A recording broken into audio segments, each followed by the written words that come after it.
Setelah Muldoko menjadi Ketua Umum versi KLB, Agus Harimurti Yudhoyono lebih awal mendatangi Kemenkumham dengan membawa sejumlah dokumen untuk menegaskan legalitas kepemimpinannya.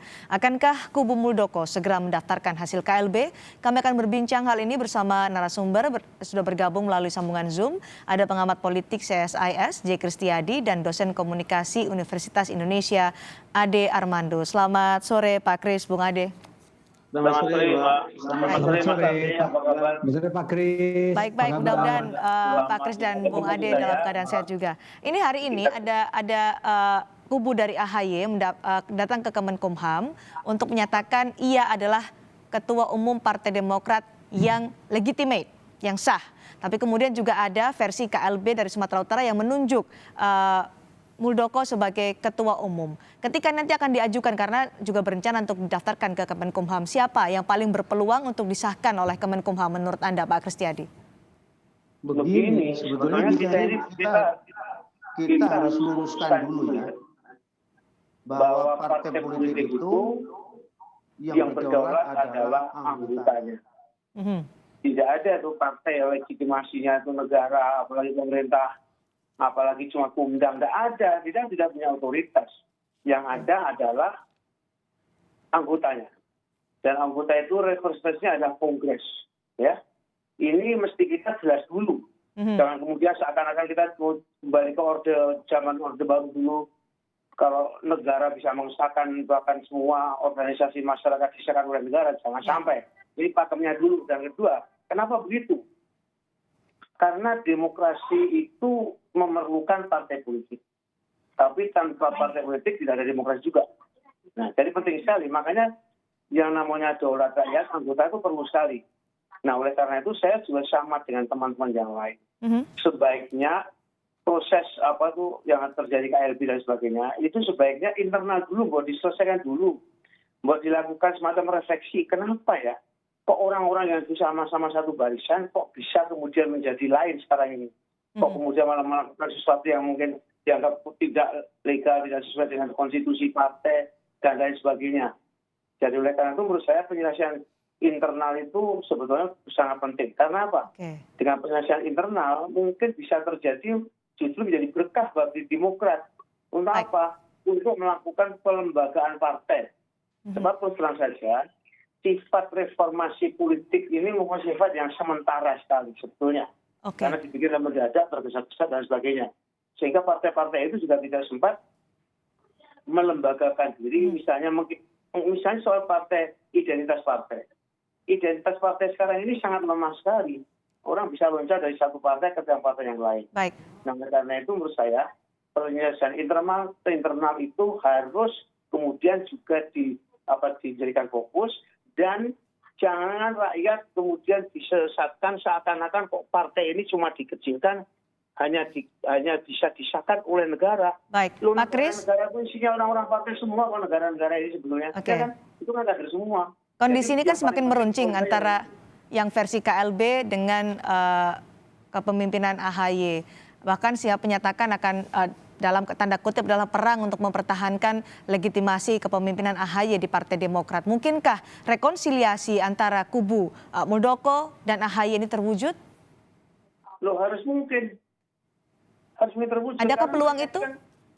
Karena mereka ini kan sudah teman-teman lama semua. Sekarang dikoreksi. Saling refleksi itu saling mengoreksi. Kalau saya menjadi bapak dan kemudian anak saya sampai berlari sama saya tidak bisa hanya tiba-tiba juga cuma menyalahkan anak saya. Koreksi diri. Benar nggak saya sebagai bapak, sebagai orang tua? Ya kan? Orang yang dulu yang dulu digedekan, kok bisa sekarang ini bisa melawan apa yang terjadi di kita ini? Ya kan? Sebab menurut saya penyakit partai sekarang adalah belum adanya pendidikan politik yang mendalam. Artinya apa? Artinya belum pernah ada partai yang sungguh-sungguh memasukkan internalisasi partai-partai. Karena apa? Ini penting sekali. Supaya partai itu anggotanya loyal kepada cita-cita.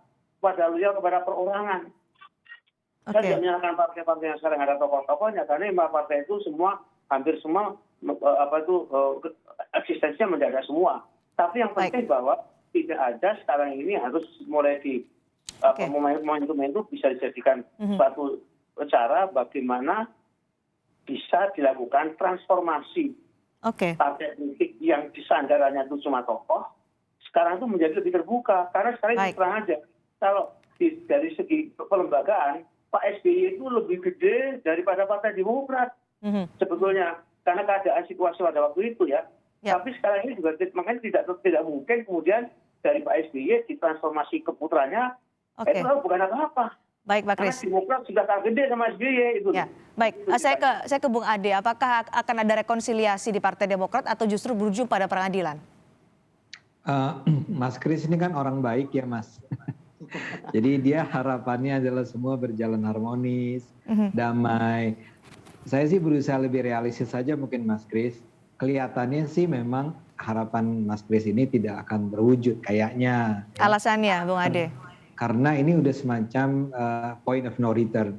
Ini udah nggak mungkin mereka berbalik karena mereka sudah sampai tahap di mana konfliknya sampai tahap di mana masing-masing pihak itu akan betul-betul memandang pihak lain itu sebagai musuh mereka, ya.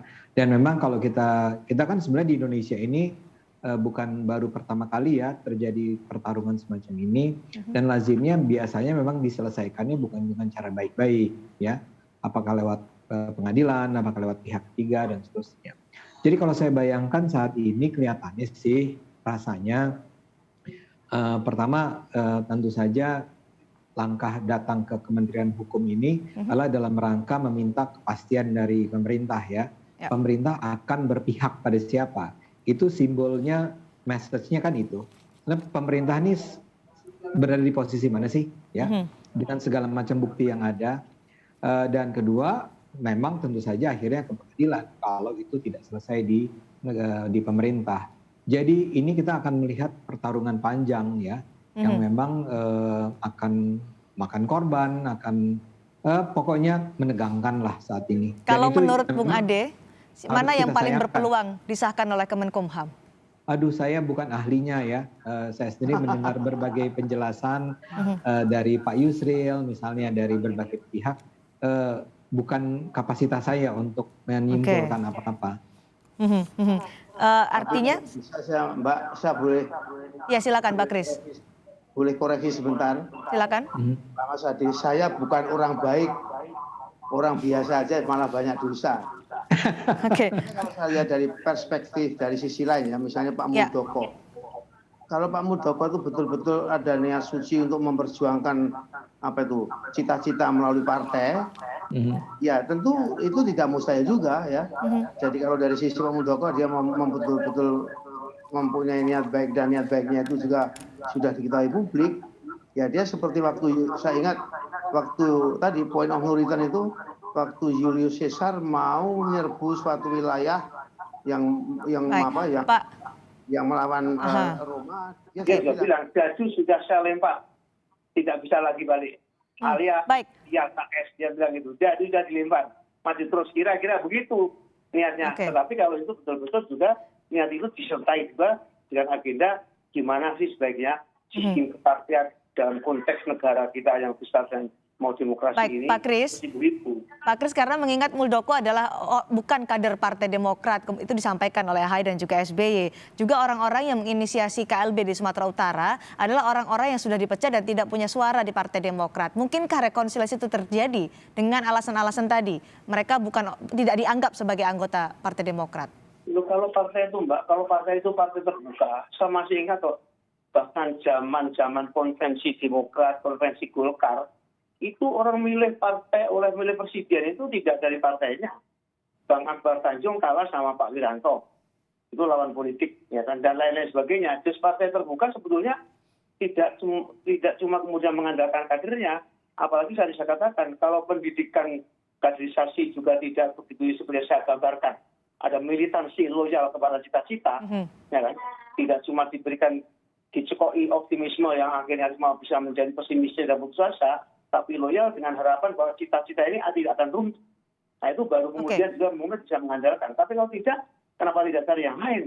Saya nggak tahu ya. Tapi mungkin tokoh-tokoh yang lain yang sekarang ini berinisiatif untuk melakukan kongres di Sumatera itu, mungkin juga dia kadernya ini mungkin kader baik ini. Baik. Banyak kader-kader kader-kader yang bukan partai juga dijadikan kepala-kepala daerah, ya kan?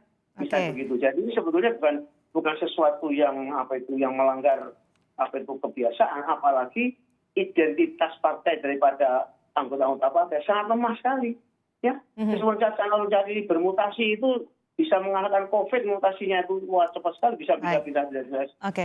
Kalau tadi Bung Ade menyatakan ini perjalanannya masih akan panjang untuk bisa menentukan atau ujung dari konflik internal di Partai Demokrat. Apakah ini menurut Anda Muldoko harus mundur dari jabatannya sebagai kepala KSP untuk bisa menuntaskan ini? Jabatannya di kantor staf presiden ada banyak masalah, ya. Salah satunya yang tadi justru Anda sebut, ya, soal sekarang kan Demokrat AHY itu mengajukan kasusnya ke kementerian, ya. Sekarang bayangkan betapa sulitnya bagi kementerian untuk mengambil keputusan. Seandainya mereka menganggap bahwa sebetulnya Muldoko itu sah untuk menyatakan diri mereka sebagai Demokrat yang resmi, gitu ya. Tapi kan kemudian akan ada tuduhan bahwa keputusan itu diambil berdasarkan posisi Pak Muldoko sebagai bagian dari negara, bagian dari istana, kan. Jadi ini akan menimbulkan masalah bagi Kementerian Hukum untuk memberikan jawaban yang objektif, yang adil terhadap permintaan dari Pak AHY ini. Apalagi juga atau sebaliknya juga kalau misalnya Pak Menkumham menyatakan bahwa yang sah adalah yang versi AHY, ya. Kalau itu terjadi, itu kan seperti menimbulkan friksi yang luar biasa di dalam tubuh istana, kan. Bayangkan Pak Muldokonya ada di sana dan Pak Muldokonya dinyatakan bahwa dia tidak berhak untuk menjadi ketua Demokrat. Ini adalah beban yang luar biasa buat istana, ya. Jadi ketika misalnya banyak pihak mengatakan bahwa sebaiknya Pak Muldoko itu mengundurkan diri, ada banyak penjelasan, Mbak. Salah satunya adalah tadi, ya, supaya ini jangan jadi beban bagi siapapun, baik misalnya Kemenkumham maupun nanti kalau dibawa ke pengadilan, ya. Jadi harusnya memang dibersihkan dari realita bahwa Pak Muldoko masih ada di dekat Pak Presiden. Baik, ya. Baik, Bung Adi dan juga Pak Kris, kita akan melihat ya bagaimana nanti konferensi pers yang disampaikan oleh Agus Harimurti Yudhoyono. Kita akan jeda dulu, nanti kita akan juga membahas terkait hal itu. Tetap bersama kami di Kompas Petang.